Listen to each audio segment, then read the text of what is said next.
aftermath. Multiple mass shootings over a bloody weekend. 10 dead in Buffalo alone. This individual came here with the expressed purpose of taking as many black lives as he possibly could. Plus, all eyes on PA. President Trump endorsed me because he said I was smart, tough, and I will never let you down. An all-out primary race over a Senate seat that could decide the control of the Senate. And looming famine. Families have really struggled to put food on the table. A global wheat shortage as the war in Ukraine rages on.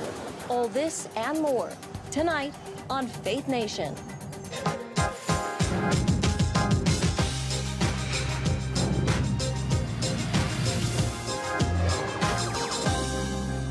A deadly weekend of mass shootings. Good evening in Washington. I'm Jenna Browder. And I'm John Jessup. Welcome to Faith Nation. From New York to California, communities left reeling from the weekend of violence. The most deadly, a hate-fueled shooting at a Buffalo supermarket that left 10 people dead. And 5 other shootings reported from coast to coast. Tonight, several investigations are underway. CBN's Brody Carter is following the violence and has our top story. Brody?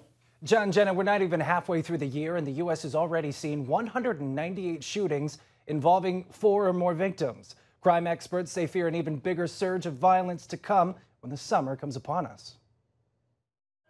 This past weekend's epidemic of violence began Friday in Milwaukee after Game 6 of the NBA playoffs. 3 separate downtown shootings left 21 injured. Contact homicide. We have bodies down here. The next outbreak turned deadly when Saturday, police say 18-year-old Peyton Gendron traveled to Buffalo on a mission to kill black people. Peyton Gendron drove 200 miles from his house in upstate New York to a specified grocery store, where 10 African Americans died in a hail of gunfire. I understand my charges. Gendron surrendered to police and pled not guilty to multiple first-degree murder charges. Investigators also found Gendron had posted this 180-page racist manifesto online detailing the plot. Among the dead, a deacon, a food pantry chef, a mother of the city's former fire commissioner, and retired Buffalo police officer Aaron Salter, Jr. Serving as a security officer for the grocery store, Salter traded gunfire with the shooter and is now being hailed a hero. He actually was able to shoot the assailant twice, but he had on a bulletproof vest, and he lost his life in the process. On Sunday, 4 other mass shootings. The first, a shootout at a Houston flea market, left 2 dead and 3 others injured. No, it does not look like it's random at all. It looks like all 5 of them knew each other. In California, a lone gunman targeted a Presbyterian church luncheon in Laguna Woods, leaving 1 dead and 5 injured.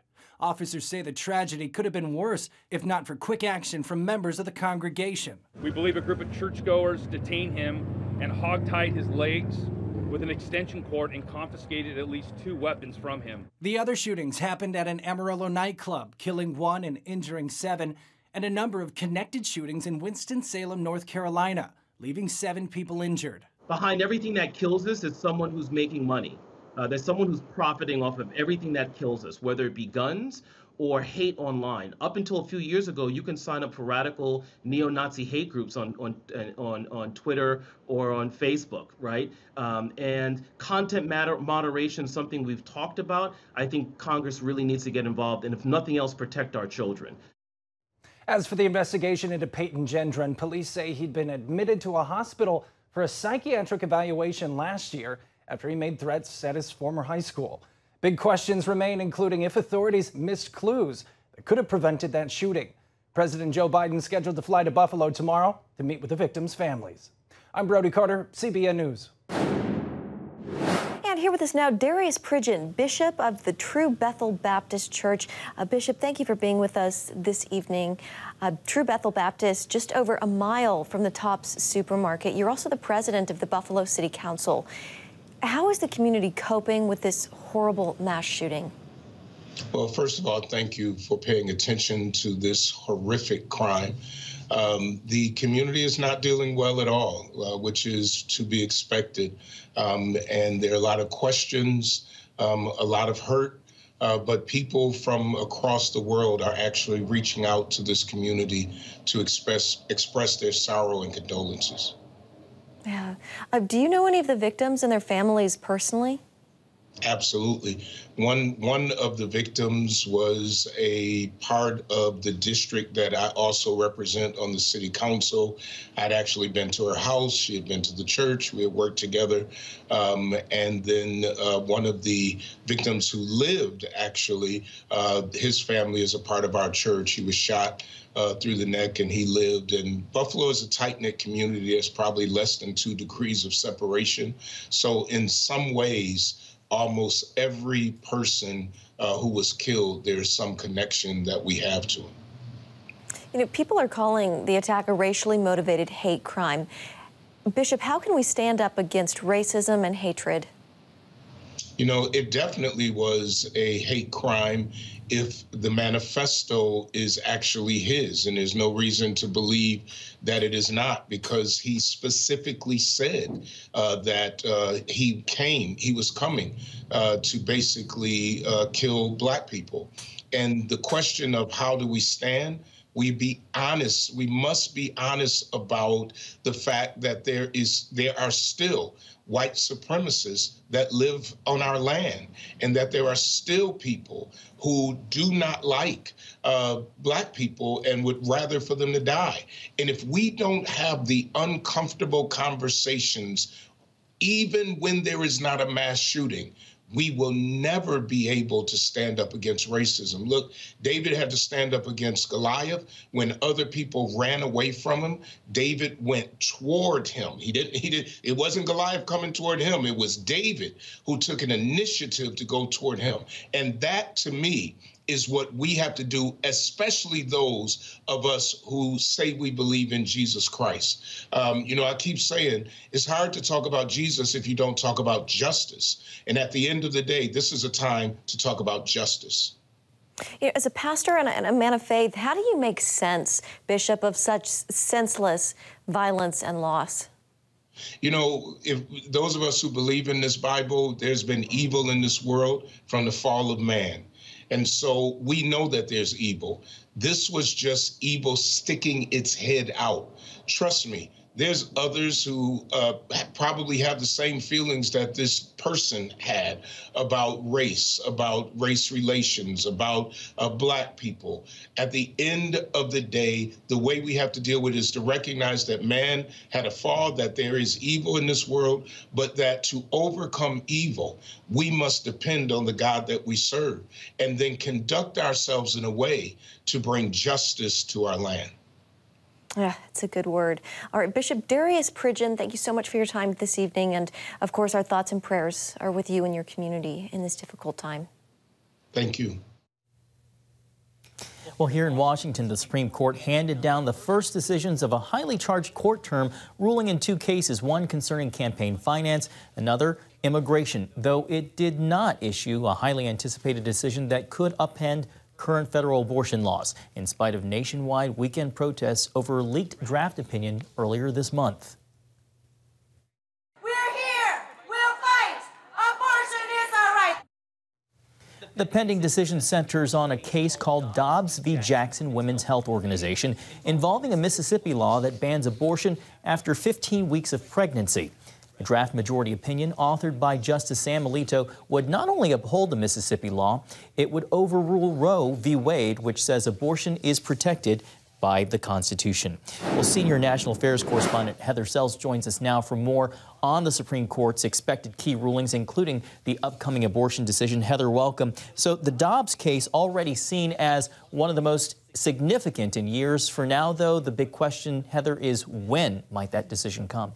Right, that's $1 million question, John. And I can tell you, 1, no one really knows. But 2, we have historic precedent, and that is the Supreme Court traditionally has issued its most controversial rulings at the end of the term. That usually is at the end of June. So we probably have a wait in store for us. But that said, we know that the court everything is in a different mode this year, if you will, and so who really knows when the decision will come. I also think it's key to note that we heard from Justice Clarence Thomas over the weekend speaking at a conference, and he said, talking about that leaked draft opinion, when you lose that trust, it changes institutions fundamentally. And so the court, I think, is really just reeling from this leaked opinion and thinking through things on a whole nother level because of it.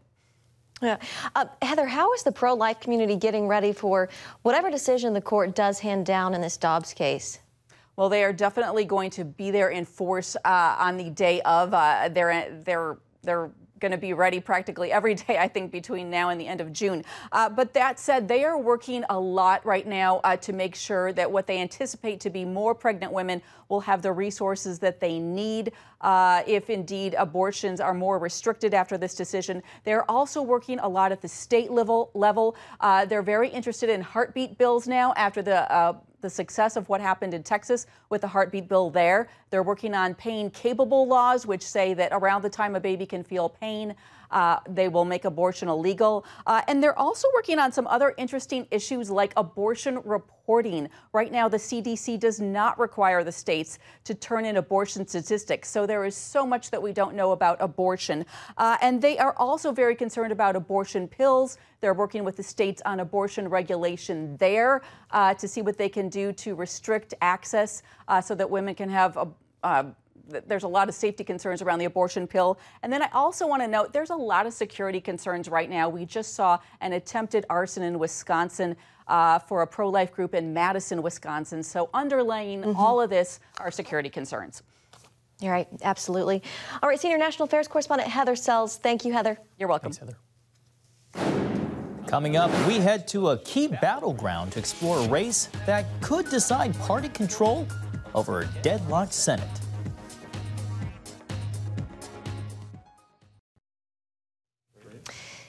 Welcome back. The baby formula shortage gripping the U.S., growing more and more serious by the day. Lower income families especially hard hit. The crisis stemming from supply chain disruptions and a recall by formula maker Abbott. The shortage has forced frenzied parents to turn to online groups to buy, sell, and swap formula to keep their babies fed. Health officials are urging parents to contact food banks or doctors' offices to find formula. Physicians also warn against watering down formula to stretch supply. Well, tomorrow is Primary Tuesday in several states, including in Pennsylvania, which is shaping up to be a tight race being watched all around the country. That's right. Both parties vying for a pivotal seat that could mean control of the U.S. Senate. Capitol Hill correspondent Matt Galka reports from Erie, Pennsylvania. The race to replace retiring Senator Pat Toomey here in Pennsylvania rolls on as the primary push for the Keystone State hits every corner from here in Erie to just about everywhere else. Judging by the crowd, this must be a really blue county, right? Of course not. 2-1 Trump. But here you are. Pennsylvania Lieutenant Governor John Fetterman stumping in Fayette County outside of Pittsburgh, trying to win back blue-collar voters in his race to grab the Democratic nomination for Senate. Polls put Fetterman comfortably ahead of his competitors, Pennsylvania Congressman Connor Lamb and State Representative Malcolm Kenyatta. Fetterman is not shy about what his D.C. wish list is. Dump the filibuster and pass Democrat priorities like voting rights, codifying Roe v. Wade, and gun control. I think Connor Lamb's a great guy, but we need a lion. You know, and John Fetterman's a lion. While Democrats see Pennsylvania as an opportunity to flip the seat blue, Republicans here are fiercely trying to defend it. President Trump endorsed me because he said I was smart, tough, and I will never let you down. Although reality star Dr. Mehmet Oz picked up the coveted endorsement, it hasn't led to boosts in the polls. Facing criticism for past statements supporting abortion and gun control, Oz has been neck and neck with Dave McCormick, a former hedge fund executive hitting Democrats hard on record inflation. The policies we have in place, I think, are killing our economy and really hurting our institutions. In Erie, some Republicans question why Trump picked the reality star. Because I really think he's getting some bad information on that. Now, I do know that Oz had him on his program when he was running and stuff, and I know he's a very loyal person. So is that why he endorsed him? I don't know. I wish I could get a hold of him. I wish I could pick up the phone and say, what are you thinking? As candidates hit the home stretch, it's Kathy Barnett making the biggest splash. Multiple polls show her catching up to both Oz and McCormick while being massively outspent. Although critics call Barnett extreme, her personal story, as the child of a mother raped at the age of 11, could be making a difference. That, combined with her outspoken faith in signs that Roe v. Wade could be overturned, may have struck a chord with GOP voters. You probably know that she's had a tough upbringing, but you know what? She loves the Lord, and she loves the Constitution, And you know, that's what we love. We love babies. Barnett's surge led Trump to put out an official statement saying she could not win the general election. Sounds like the president knows what's going to happen on next Tuesday. I am so excited. I am not excited just for myself. I am excited for the people of Pennsylvania and by extension for America. Candidate Carla Sands is also name-dropping, hoping her experience as an ambassador in the Trump administration can make a difference. I worked in the administration. Nobody else in this race did. I helped President Trump get elected, like I have every single Republican candidate for president since I've been an adult. And there's already been big money spent here in Pennsylvania, and at least on the GOP side, it's added up to almost a three-way tie at the top as they head toward primary day. But no matter who wins, expect more money to pour into the Keystone State as they head toward the general election in November. From Erie, Matt Gelka, CBN News. Matt Galco racking up the miles in Pennsylvania. Well, earlier today, CBN News chief political analyst David Brody spoke with Dr. Mehmet Oz, the Trump-backed candidate touting what he called Pennsylvania values, focusing on life, the Second Amendment, and energy issues. He gave his take on the Trump effect heading into the midterms. The main reason President Trump endorsed me was he knew I would win the general election. But he also said, this is really important, I have Pennsylvania values, and I am smart, tough, and will never let you down. And an update, Democrat Lieutenant Governor John Fetterman, a Senate candidate, is recovering after being hospitalized and treated for stroke. He says quick treatment reversed the stroke, leaving no side effects, and of course he plans to stay in the race. When we come back, a looming famine, how the war in Ukraine could spark a global hunger crisis. Welcome back. Concerning the war in Ukraine, global leaders point to the ripple effects beyond Vladimir Putin's deadly campaign, warning of a looming famine. Meeting in Germany, the group of 7 of the world's leading economies called the war a global crisis affecting the food supply. Russia's invasion causing disruptions in the supply chains of wheat, barley, and sunflower oil. G7 leaders are calling on countries to take urgent measures to release stores of grain that Russia is preventing from leaving Ukraine. Well, more than 300 million people in the world's poorest countries could soon be facing acute hunger. CBN contributor Chuck Holton explains what may happen to those who depend on wheat from Ukraine for survival. Spring is in full bloom across Ukraine, and the winter wheat will soon be ready for harvest. The Russian invasion, however, has everyone focused on mere survival, and the fighting will likely ensure much of this wheat never gets harvested. And the wheat stored in these silos near Odessa can't make it to market because of Russia's blockade of ports on the Black Sea. That bodes poorly for many countries that rely on Ukrainian wheat for survival. In Lebanon, it's estimated the country will be out of grain in less than 2 months. The impact of the Ukraine war on Lebanon is going to be unfortunately multifaceted, and we've seen that already, not only in the wheat supply that's coming into the country, but even calls to our hotline for families looking for extra support. Normally, UNICEF supports 130,000 children every month with a small cash grant of $40 US. And in recent weeks, the number of calls to our helpline has more than tripled as families have really struggled to put food on the table. And in Egypt, more than 80% of the 270 million loaves of bread the country consumes each day are made with wheat from Russia and Ukraine. So here, people see big problems on the horizon. In Cairo, people on a fixed income are already feeling the pinch of high prices. The bread in Egypt is like the backbone because most of the people need bread to eat. And the point is the price for the bread went up. Some here for the bakery doesn't make much more like before. He came to make less number of breads. So now if you have to get like 10 pieces, you got just 5. The bread came to be 30% more, which is like 65, 70 piastres per piece. And in somewhere, it can be £1 one piece.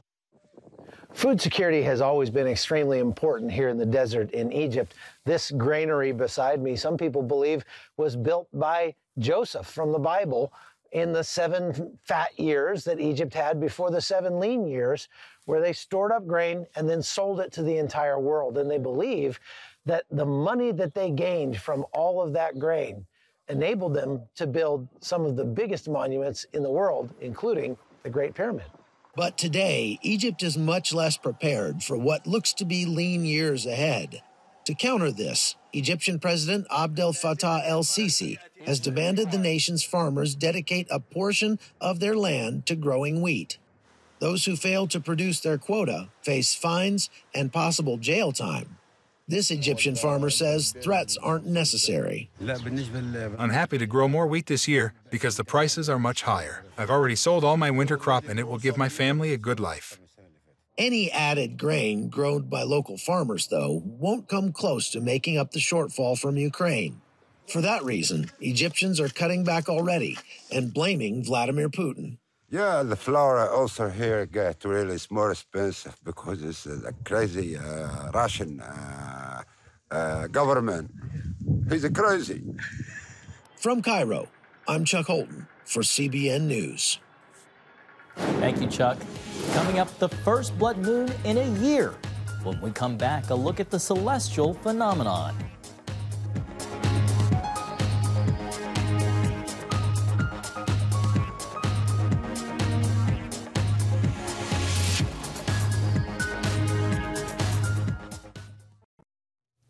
Finally tonight, an eclipse for the Americas. The first blood moon in a year graced the skies last night. The total lunar eclipse unfolded into the early morning, giving stargazers in North and South America front row seats. Earth's sunsets and sunrises cover the moon in red and orange hues, creating what's called a blood moon. The phenomenon lasted about an hour and a half, one of the longest total lunar eclipses of the past decade. The next lunar eclipse will be in November, but the Americas will have to wait until the next total eclipse, which isn't set until 2025. Jenna, it's time to mark a calendar. I know. I completely forgot about this one, so I guess 2025 for me. Well, I would stay up, but they happen so late. Way past my bedtime. Way past my bedtime, too. All right, that's going to do it for Faith Nation. Thanks for watching. We hope to see you right back here tomorrow.